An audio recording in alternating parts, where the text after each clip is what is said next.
warahmatullahi wabarakatuh. Innal hamdalillah nahmaduhu wa nasta'inuhu wa nastaghfiruh wa na'udzu billahi min shururi anfusina wa min sayyiati a'malina. Man yahdihillahu fala mudilla lahu wa man yudlil fala hadiya lahu.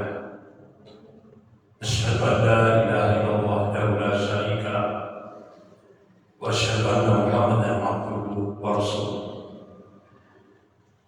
Ya ayyuhalladzina amanu taqullaha haqqa tuqatih wa la tamutunna illa wa antum muslimun. Ya ayyuhan nasu ittaqu rabbakum alladzi khalaqakum min nafsin wahidah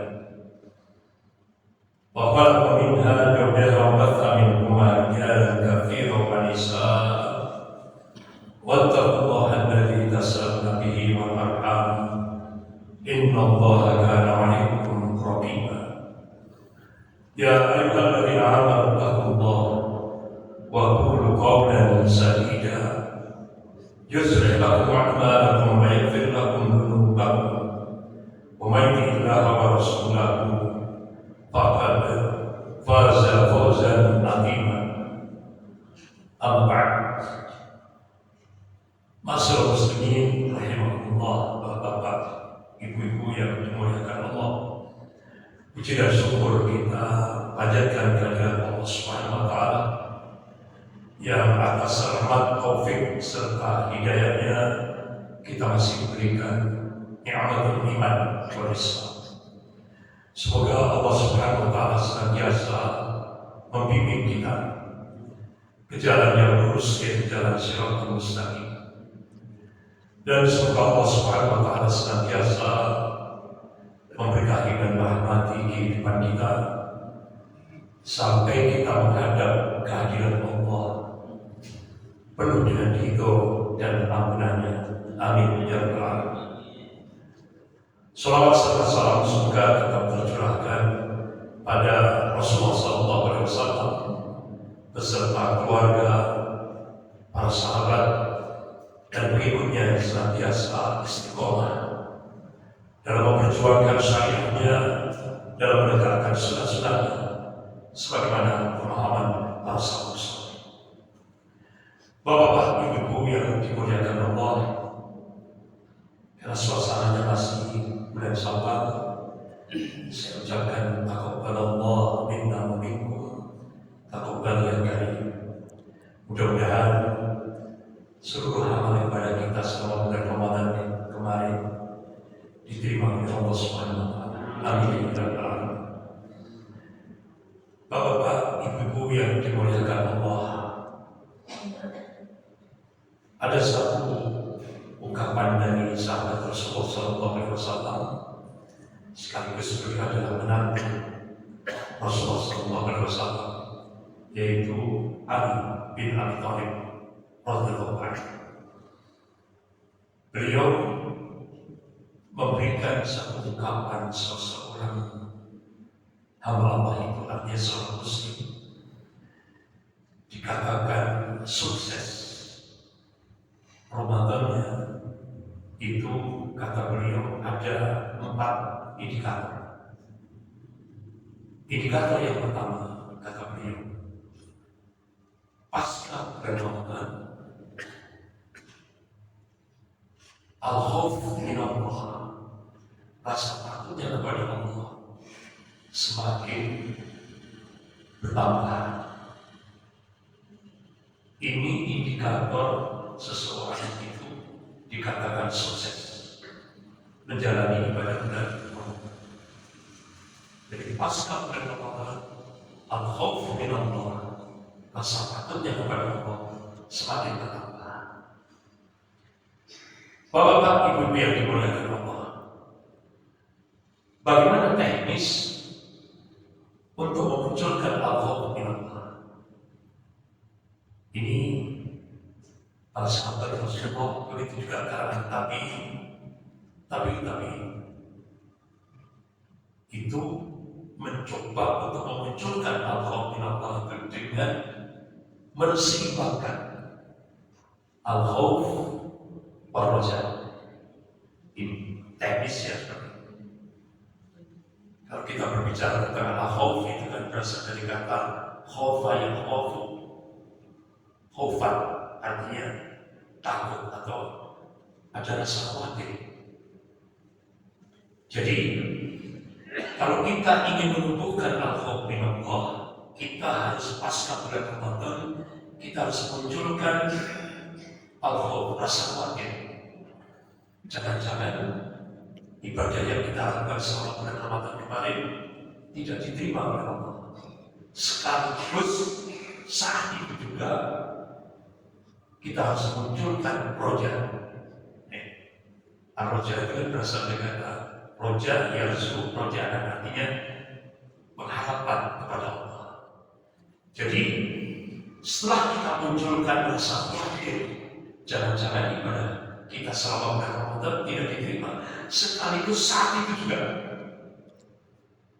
kita munculkan roja, mengharap kepada Allah, mudah-mudahan ibadah yang kita lakukan selama bulan Ramadan kemarin diterima oleh Allah SWT. Ini teknis untuk memunculkan al-khawf min Allah, rasa takut kepada Allah. Bapak-bapak, ibu-ibu yang dimuliakan Allah, ini contoh dari kalangan tabi'in. Itu ada orang yang kesolehannya masya Allah luar biasa, cukup dikenal di dunia Islam. Beliau adalah Abdullah bin Mubarak dari kalangan tabi'in. Jadi ketika dia berkumpul dengan satu komunitas orang banyak orang melihat Abdullah bin Mubarak ini tidak ada keistimewaan, tapi pada beliau ini terkenal kesolehan. Nah, qadar Allah, tiba-tiba lampu padam. Nah, ternyata saat lampu padam itu, Abdullah bin Mubarak itu, beliau bisa melakukan khasyatullah. Beliau menangis karena takut kepada Allah. Ini benar-benar pekerjaan kolbu, pekerjaan hati, berat. Apalagi Rasulullah memberikan kabar. Qala Rasulullah sallallahu alaihi wasallam, "Ainani la tamassahu an-nar, ainul bahr min khasyatillah, wa ainul la tatakhasu fi sabilillah." Ada dua jenis mata yang tidak akan disentuh oleh api neraka, kata Rasulullah. Mata yang senantiasa menangis karena takut kepada Allah. Dan yang kedua, mata yang senantiasa berjaga-jaga dalam perjuangan di jalan Allah. Ini bahasa kinayah, kias.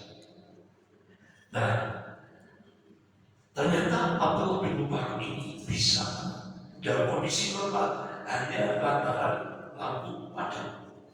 Banyak orang yang tidak melihat satu dengan yang lain, tapi beliau bisa melakukan khasyatullah. Dan ketika lampu nyala lagi, semua orang itu tertuju pandangannya tertuju pada Abdullah bin Mubarak. Masya Allah, ternyata di kedua pipinya basah. Akhirnya semua orang paham ini kelebihan Abdullah bin Mubarak. Saat kondisi normal, hanya lantaran lampu padam, beliau bisa khasyatullah, menangis karena takut kepada Allah.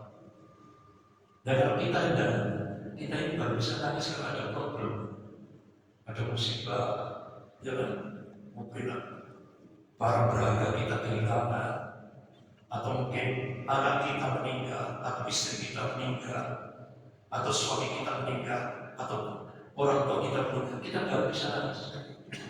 Tapi Abdullah bin Mubarak dalam kondisi normal, tidak ada musibah, tidak ada problem, hanya lampu, lantaran lampu padam itu bisa khasyatullah. Beliau bisa meneteskan dan mata karena takut kepada Allah. Nah ini bapak-bapak ibu yang dimuliakan, itulah teknis yang dilakukan oleh para sahabat Rasulullah. Tapi karena ini manusia the best, manusia terbaik. Sampai-sampai Allah Subhanahu wa Ta'ala memberikan pujian langsung kepada para sahabat Rasulullah. Sebagaimana Allah ingatkan dalam surah Al-Imran ayat 104. A'udzubillahi minasyaitonir rajim. Kuntum khairu ummah ukhrijat lin-nas ta'muruna bil ma'ruf wa tanhauna 'anil munkar wa tu'minuna billah. Jadi kuntum khairu ummah, kamu adalah umat yang terbaik. Semua mufassir, ahli tafsir itu ketika menafsirkan apa yang dimaksud kuntum khairu ummah, itu adalah ujian Allah kepada para sahabat Rasulullah SAW. Kamu adalah umat yang terbaik. Ukhrijat linnas, yang ditampilkan di tengah-tengah manusia. Ta'muruna bil ma'ruf wa tanhauna 'anil munkar wa tu'minuna billah. Yang menyuruh kepada yang ma'ruf, yang baik, dan mencegah dari yang munkar, serta beriman kepada Allah. Bahkan Rasulullah SAW sendiri memuji, memberi pujian. Kalau Rasulullah SAW, khairun nas qarni, sebaik-baik manusia itu pada masa yaitu sahabat. Tsumma alladziina yalunahum, kemudian sesudahnya tabi'in. Tsumma alladziina yalunahum, kemudian sesudahnya tabi'in. Ini manusia-manusia yang terbaik. Nah, ketika ingin memunculkan al-haq min Allah, itu ternyata teknisnya tawazun, menseimbangkan al-khauf wal raja, rasa khawatir dan berharap. Kenapa? Kalau pasca bulan Ramadan kita percaya pede, apalagi pede banget, merasa wah diterima, itu kadang-kadang bisa mengarah kepada takabur. Tapi beda kalau kita pasca bulan Ramadan ada rasa khawatir. Kemudian kita munculkan roja, mengharap kepada Allah, sehingga insya Allah bisa mengarahkan kita menjadi hamba Allah yang tawadhu, tadarruf, merendah di hadapan Allah. Itu teknis untuk memunculkan al-khauf min Allah, rasa takut kepada Allah. Kemudian kata Ali bin Abi Thalib radhiyallahu anhu, indikator yang kedua seseorang itu sukses ibadah Ramadannya pasca bulan Ramadan, dia tetap ittiba sunnah, menghidupkan sunnah Rasulullah SAW. Sebagaimana Allah ingatkan dalam surah Al-Imran ayat 31, Allah berfirman, A'udzubillahi minasyaitonir rajim, qul in kuntum tuhibbunallaha fattabi'un yuhibbukum Allah wa yaghfir lakum dzunubakum wallahu ghafurur rahim. Qul in kuntum tuhibbunallaha, katakanlah jika kalian benar-benar cinta kepada Allah, fattabi'un, ini perintah dari Allah. Kita disuruh mutaba'ah, ittiba, mengikuti Rasul. Apa wujud konkret kita mengikuti Rasulnya? Ihya sunnah, menghidupkan sunnah Rasulullah SAW. Terlebih ketika kita beribadah kepada Allah. Contoh, sholat. Rasulullah sudah mengabarkan, kalau Rasulullah SAW, awwalu ma yuhasabu bihi al-'abdu yawmal qiyamati as-shalah. Wa in shalla sa'ira malini, wa in fasada sa'ira. Jadi pertama kali amal manusia dihisab pada hari kiamat nanti adalah sholat. Kalau sholatnya baik, yang lainnya akan jadi baik. Kalau sholatnya jelek, yang lainnya akan jadi jelek. Makanya kenapa Rasulullah perintahkan shollu kama ra'aitumuni usolli, sholatlah seperti aku sholat. Jadi wujud konkret kita ihya sunnah. Kalau sunnah sholat fardu kita tunaikan, yang sunnah harus kita munculkan. Selama kita mungkin tidak melakukan safar atau bepergian, Rasulullah SAW memberikan uswah, memberikan contoh konkret. Kadang sholat sunnah rawatib yang dilakukan oleh Rasulullah, kadang 10 rakaat, 2 rakaat sebelum zuhur, 2 rakaat sesudah zuhur, 2 rakaat sesudah maghrib, 2 rakaat sesudah isya, dan 2 rakaat sebelum subuh. Apalagi Rasulullah memberikan busra, perintah gembira. Qala Rasulullah sallallahu alaihi wasallam, "Raka'atul fajri khairun minad dunya wa ma fiha." 2 rakaat salat sunat fajar atau qobliyah subuh itu lebih baik daripada dunia dan seisi. Kalau bapak-bapak, ibu-ibu baca majalah Forbes, itu kan urutan orang yang terkaya tingkat dunia. Itu menurut kacamata dunia. Tapi kalau menurut kacamata din agama, yang paling kaya itu menurut kacamata din agama kita, yaitu orang yang menghafalkan salat sunat qobliyah subuh. Karena itu lebih baik dari dunia dan seisi. Itu yang dikabarkan oleh Rasulullah SAW.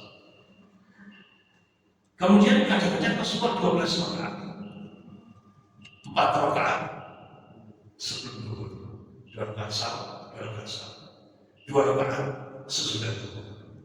Bisa juga karena juga Rasulullah 4 rakaat sesudah zuhur.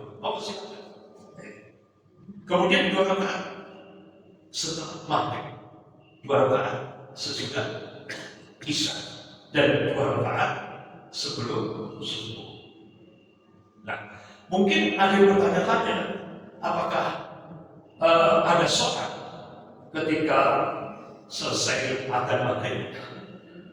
Ya, kadang-kadang ada selesai adzan maghrib orang sholat sunat.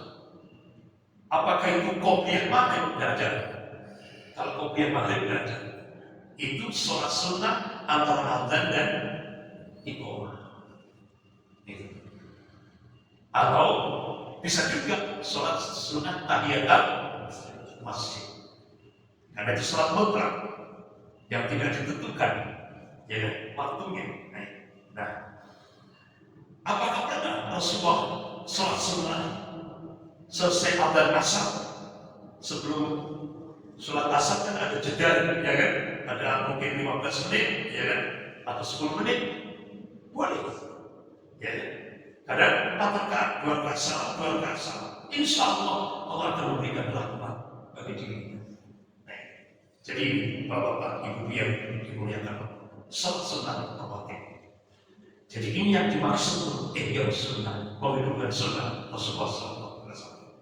Kemudian yang kedua, shaum, puasa. Kalau sudah puasa Ramadan yang wajib kita tunaikan, terlebih bulan Syawal, kita disunahkan puasa sunnah di bulan Syawal, 6 hari di bulan Syawal.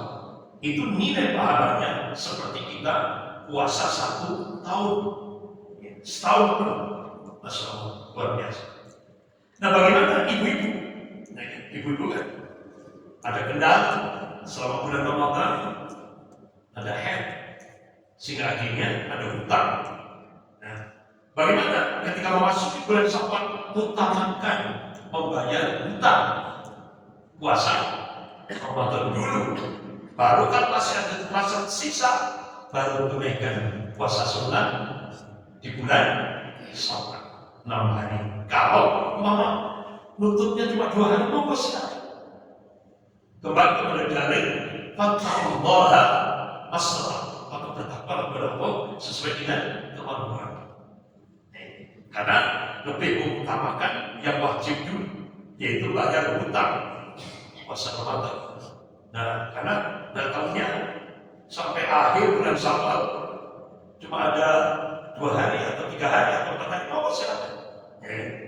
Gunakan puasa sunnah Syawal kalau masih ada waktu di bulan Syawal. Kemudian yang ketiga, zakat. Kalau zakat mal itu sudah kita tunaikan pada 8 asnaf, diperuntukkan untuk 8 asnaf. Yang sunnah apa? Infak dan sedekah. Infak dan sedekah. Kemudian yang keempat, haji. Apabila mampu, kalau mampu. Kalau kita yang wajib kita tunaikan sama haji. Ya, untuk menghidupkan sunnah, kerjakan umrah. al-umrah ila umrah kafarat lima bainahuma idza istaqbal kafarnya. Dari umrah ke umrah selanjutnya itu bisa jadi kafarat, penebus dosa. Idza istaqbal kafarnya selama dia tidak melakukan dosa besar. Inilah contoh konkret ketika kita menghidupkan sunnah Rasulullah.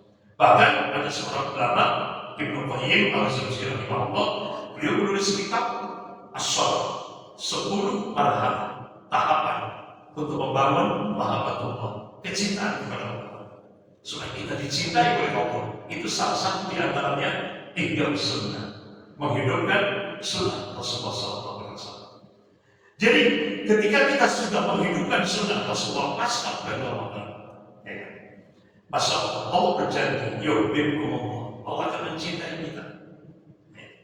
Bapak-bapak, ibu yang dimuliakan Allah, dalam satu hadits qudsi, kalau Allah itu sudah cinta pada seorang hamba-Nya, dalam hadits qudsi itu Allah mengabarkan Allah akan jadi matanya, dengan itu dia bisa melihat.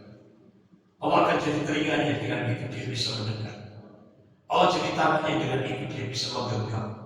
Allah akan jadi kakinya, dengan itu dia bisa berjalan. Ini bahasa kinayah, biasa.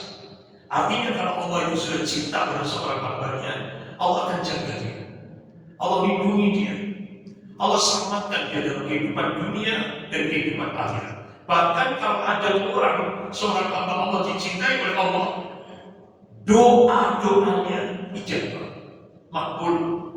Jangankan doanya, apa yang terbesit dalam hatinya, Allah sudah dengar. Itu kalau Allah itu sudah cinta pada seorang hamba. Apa kalau bahasa Jawa itu? Ketak batin. Itu Allah sudah dengar. Insya Allah bapak-bapak ibu-ibu pernah mengalami, masih di batin, Masya Allah, Allah sudah dengar. Itu tanda Allah cinta pada seorang hamba-Nya. Bahkan Rasulullah mengabarkan, kalau ada seorang hamba Allah itu dicintai oleh Allah, dimusuhi oleh orang lain, Allah nyatakan tak. Ini cemburunya Allah itu luar biasa. Ini kecemburuan Allah itu luar biasa. Kalau makanya ala inna awliya Allah la khaufun 'alaihim wa la hum yahzanun. Jadi hamba-hamba Allah yang dicintai oleh Allah, awliya Allah, la khaufun 'alaihim wa la hum yahzanun. Tidak ada ketakutan, tidak ada ketakutan, kesedihan. Benar-benar dia bergantung kepada Allah Subhanahu wa Ta'ala.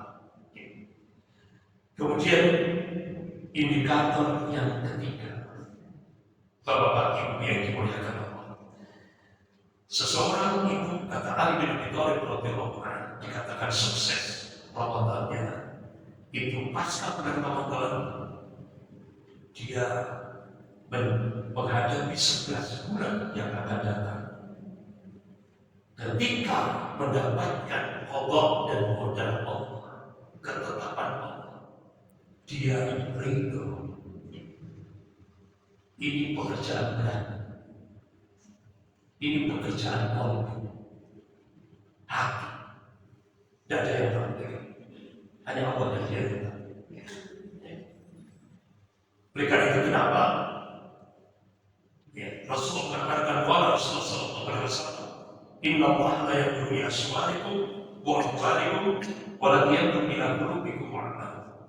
Sesungguhnya Allah tidak melihat wajah-wajah kalian, fisik, jabatan, kedudukan, pangkat, kekuasaan, wa amwalikum, harta-harta kita, walakin yanzuru ila qulubikum wa a'malikum. Tapi yang dilihat oleh Allah adalah qalbu kita dan amal kita.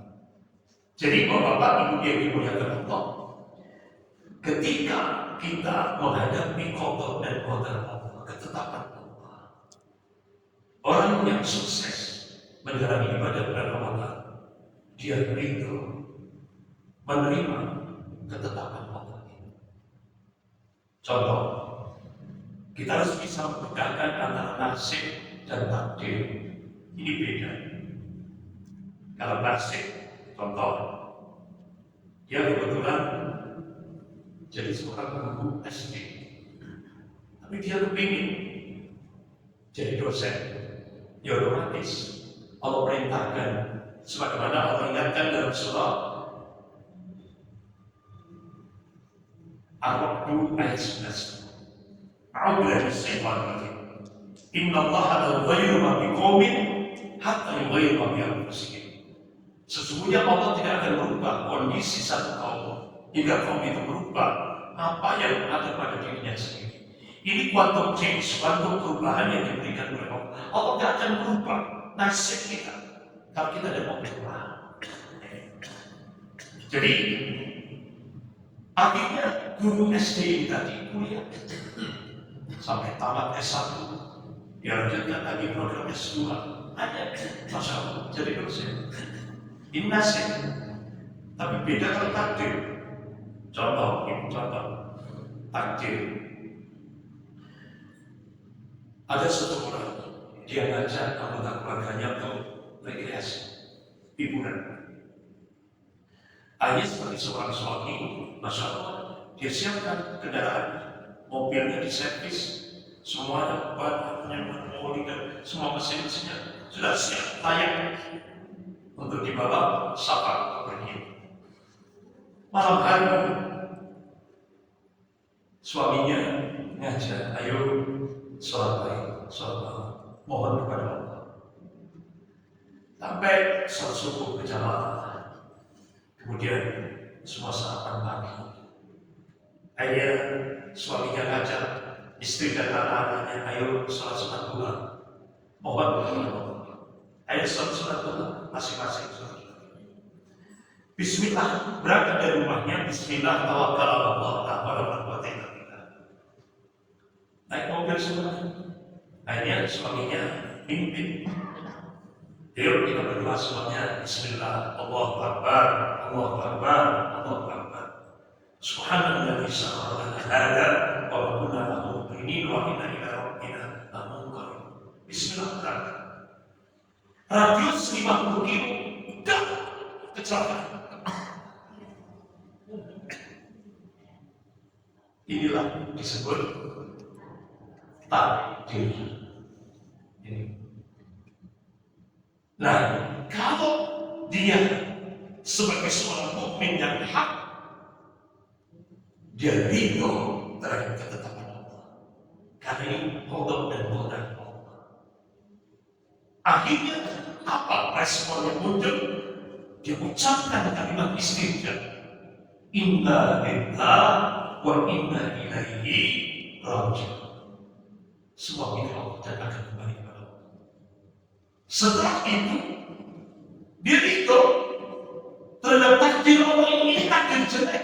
Karena takdir itu kan ada takdir baik, ada takdir jelek. Dia ridho. Sebab pada Rasulullah memberikan arahan kepada Rasulullah SAW, husnul billah wa husnul ibadah.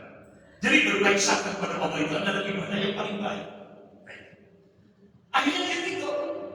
Nah, inilah yang disebut ridho terhadap takdir Allah, ridho terhadap ketetapan Allah. Masya Allah. Di akhirnya, ya Allah, Engkau selamatkan keluargaku dari bahaya yang lebih besar dari itu. Ini husnul baik sangka. Tapi beda kalau orang ini tidak siap, tidak mau menerima takdir. Mungkin langsung respon. Dia marah kepada Allah. Ya Allah, saya sudah arahkan keluarga untuk sholat malam, sholat duha, sudah sedekah, bangun masjid, bantu panti asuhan dan sebagainya. Sudah saya tunaikan ya Allah. Kenapa masih kecelakaan? Allah dimarahi. Ya baik. Jadi berarti dia belum siap menghadapi takdir Allah. Ini contohnya dulu. Mungkin bapak-bapak yang sepuh ini masih ingat di Jawa Timur ini ada ustadz yang cukup ternama, yaitu Ustadz PIK. Itu ustadz yang orator nasional, tingkat nasional. Bahkan buku-bukunya jadi bestseller. Ada Hidup Sesudah Mati, Samudra Al-Fatihah. Pada Allah, beliau diundang ceramah pabrik kabar di luar kota. Setelah tempat tujuan, ada berita mendadak. Putranya meninggal karena malpraktek mendadak. Akhirnya selesai, Ustaz Arifin langsung pulang. Jadi kejauhan, Masya Allah banyak jamaah masjid jadi Perak Barat ya. Beliau yang makannya di sana itu semua banyak yang taksiah. Udah banyak jamaah beliau juga banyak yang taksiah. Sampai di depan pintu rumah ada suara menyerang, Ustaz, laporkan dokter itu ke polisi karena itu malpraktek itu, Ustaz. Laporkan saja. Apa yang terjadi? Ustaz Arifin menekan, membres emosi manusia ini. Beliau katanya benci pada dokter ini. Kenapa? Pak dokter ini kok gak nyentik sendiri, kok nyatakan kasus-kasusnya sehingga overdosis. Tapi ini sudah diterima sama beliau, ini takdir Allah. Bu anak beliau itu punya anak yang diminta oleh Allah, yang harus diikhlaskan. Sudah beliau tidak sampai menggugat di ranah hukum. Masya Allah, akhirnya Ustaz Arifin itu memberi menekan, sabar. Memang sabar itu berat. Jadi sabar itu kan mudah diucapkan, tapi sih tidak terlampau itu apa? Berat. Yang melakukan itu berat. Kalau diucapkan itu mudah, tapi yang melakukan itu kadang-kadang berat. Manusia tapi Ustaz Arifin muncul emosi, ada rasa benci terhadap dokter. Akhirnya ditekan sama dipresen, sabar. Masya Allah. Allah tunjukkan kekuasaan. Setelah 10 tahun Allah tunjukkan nikmat di balik 6 menantunya itu dokter semua. Allah Akbar. Inilah. Kan kita nggak tahu apa di balik ini takdir yang jelek. Tapi kita kadang-kadang nggak tahu apa misteri di balik ini. Kadang-kadang kita marah kepada Allah. Ya. Bahkan kita mengatakan Allah tidak adil. Ya, dan sebagainya. Padahal di balik itu ada hikmah yang kita nggak nyambung. Nggak korek. Tapi masalah seperti itu Allah Akbar. Allah tunjukkan kekuasaannya. Nama itu semuanya dokter. Indah. Jadi sabar itu memang awalnya baik, tapi endingnya manis. Itu sabar. Makanya kenapa sampai Rasulullah memberikan satu gambaran. Kalau Rasulullah SAW ajabani amrul mu'minin amrahu kullahu khair. In as-sabatu as-sababu fasabatan khairan. In as-sabatu ad-dharau fasabatan khairan. Wa lisadari bi ahadin wa mu'min. Jadi sungguh menakjubkan kata Rasulullah kehidupan seorang mukmin. Kalau diberi nikmat dia bersyukur dan itu kebaikan bagi diri. Kalau diuji dengan musibah dia bersabar dan itu kebaikan bagi dirinya. Wa lisadari bi ahadin wa mu'min kata Rasulullah. Jadi sikap syukur sabar itu tidak sembarang orang dikasih. Allah memberi hanya kepada hamba yang amanu wa taqwa. Makanya kenapa Rasulullah ketika kita menghadapi musibah, Rasulullah memberikan arahan yang konkret. Kalau Rasulullah SAW, ihris ala ma yanfa'uka. Wasta'in billah wa la ta'jas. Bersegera melakukan hal yang bermanfaat bagi. Wa la ta'jas. Jangan kamu pesimis. Jangan kamu merasa sedih, ya, merasa pesimis dan berikan Allah. Wasta'in billah, mohon bantu kepada Allah. Wa la ta'jas, dan jangan kamu sedih. Wa in asabaka sayyun wa la taqul anni fa'altu kana. Kalau musibah menimpa kamu, jangan sekali-kali kamu mengatakan kalimat laut. Seandainya ya, saya melakukan ini mungkin tidak akan terjadi begitu. Ini larangan Bapak Ibu. Dilarang oleh Rasulullah. Jangan sekali-kali kalau kita diuji dengan musibah, jangan sekali-kali mengucapkan kalimat laut. Seandainya ya, saya melakukan begini mungkin tidak tidak akan terjadi begitu. Seandainya ya saya tadi tidak lewat jalan di Noyo, mungkin tidak akan terjadi kecelakaan. Seandainya saya tidak lewat pasar Belimbing, mungkin tidak akan terjadi begini dan begitu. Tidak boleh. Walaupun, tapi katakanlah kata Rasulullah, Qul qadarullah wa ma syaa. Katakanlah, ini adalah takdir Allah, ketetapan Allah, dan Allah melakukan sesuatu tergantung apa yang dikehendakinya. Fa inna lahu taftahu amal syaitan. Kata Rasulullah, ketika kita mengucapkan seandainya, saat itu setan akan masuk. Setan akan masuk. Rasulullah mengatakan, qala Rasulullah sallallahu alaihi wasallam, inna syaitan yajri min ibni Adam majrah. Muttafaqun alaih. Setan itu bisa masuk ke tubuh kita lewat aliran darah kita. Jadi ketika kita mengucapkan kalimat lau, seandainya saya tidak melakukan seperti mungkin tidak akan terjadi begini dan begitu, setan akan masuk dan kita dijauhkan dari pertolongan Allah SWT. Ini yang diarahkan oleh Rasulullah SAW. Kemudian yang terakhir, kata Ali bin Abi Thalib radhiyallahu anhu, seseorang itu dikatakan sukses Ramadannya. Begitu pas bulan Ramadan, dia menghadapi 11 bulan yang akan datang. Dia terus mempersiapkan terhadap sesuatu yang tidak akan pernah kembali. Apa itu? Al-maut, kematian. Jadi dia terus mempersiapkan bekal. Kenapa? Rasulullah mengatakan kita ini terus diitari oleh Allah. Kapan kita mati? Di mana kita mati? Dalam kondisi apa kita mati? Hanya Allah yang tahu.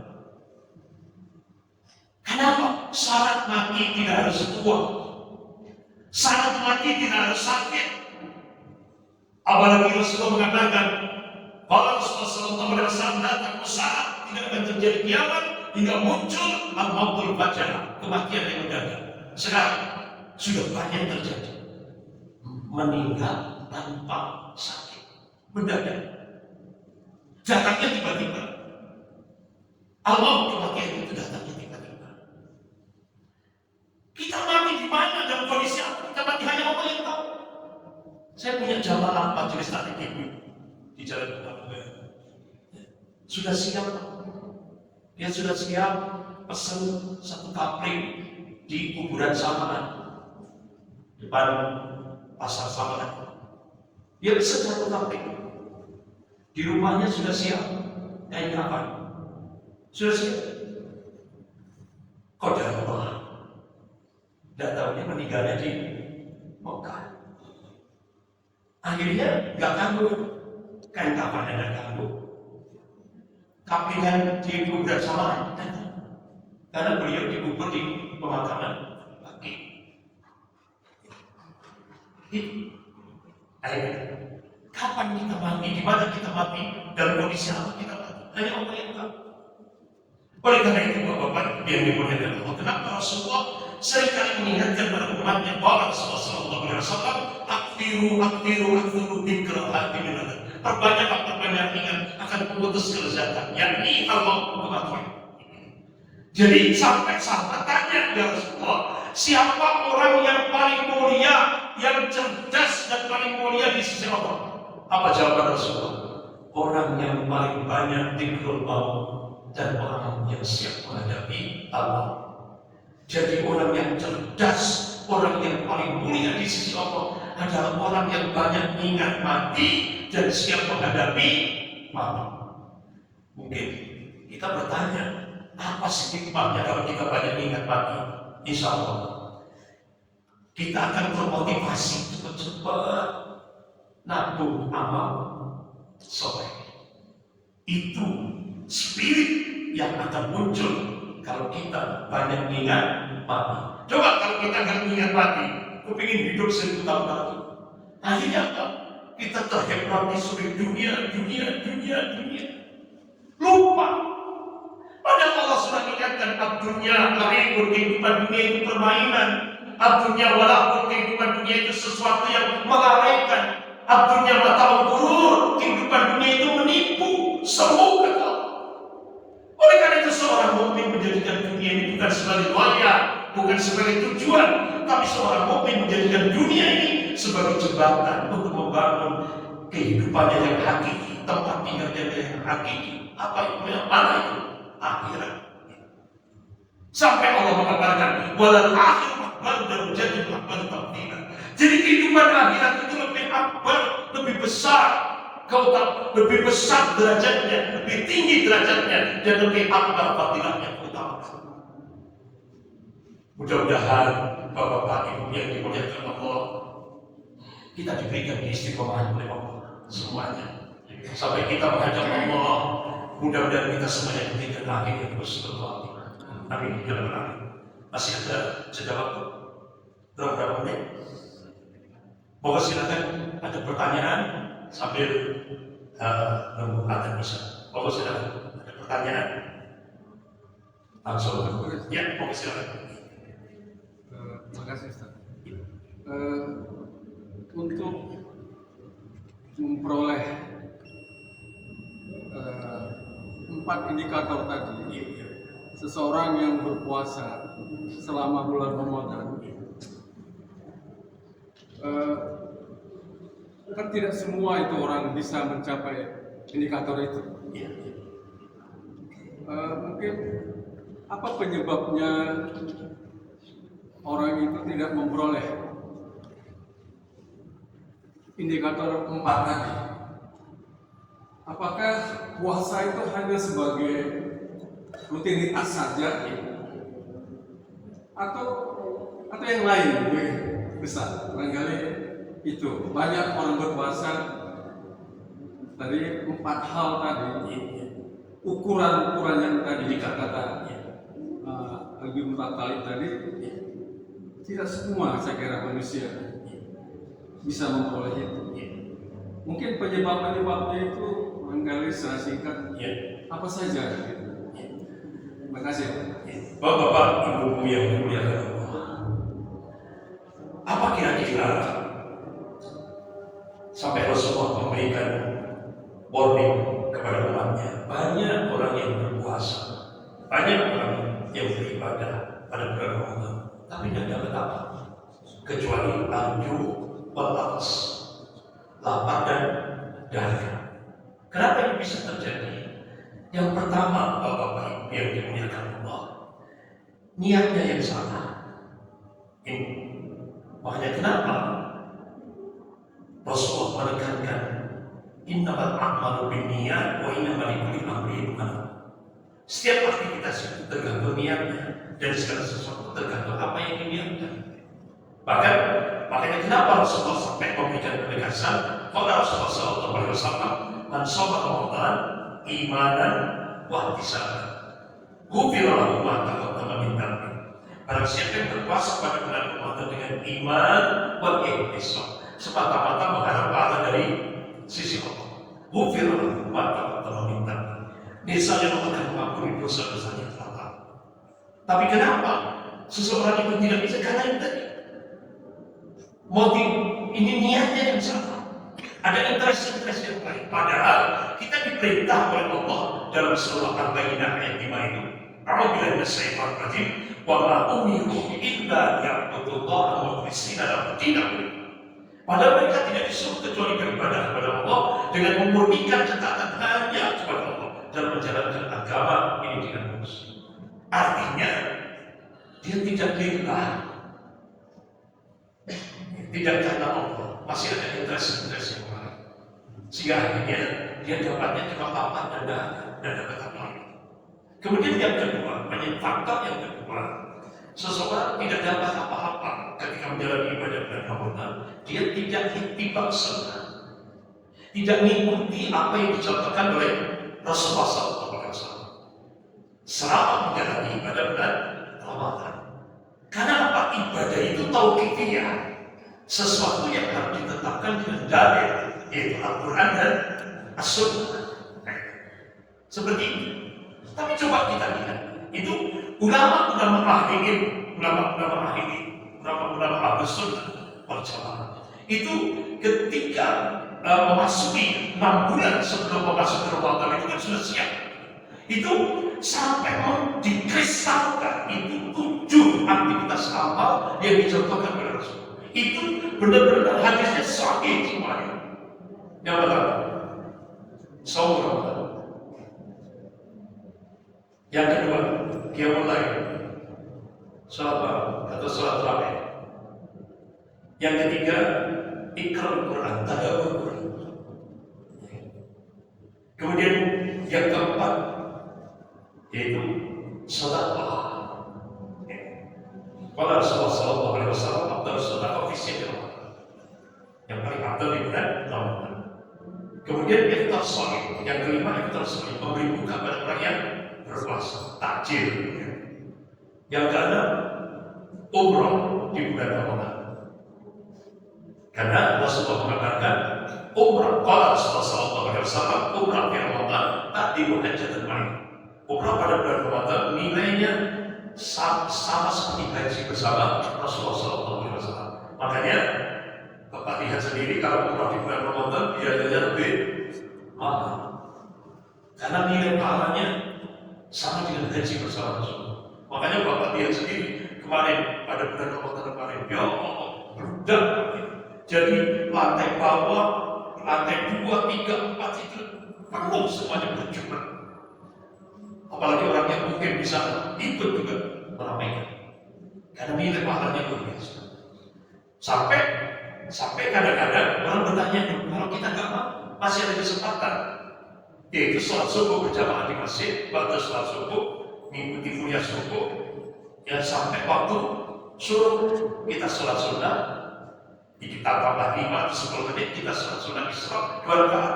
Rasulullah mengatakan nilai pahalanya seperti haji dan umrah, tamatin. Kata Rasulullah, sempurna.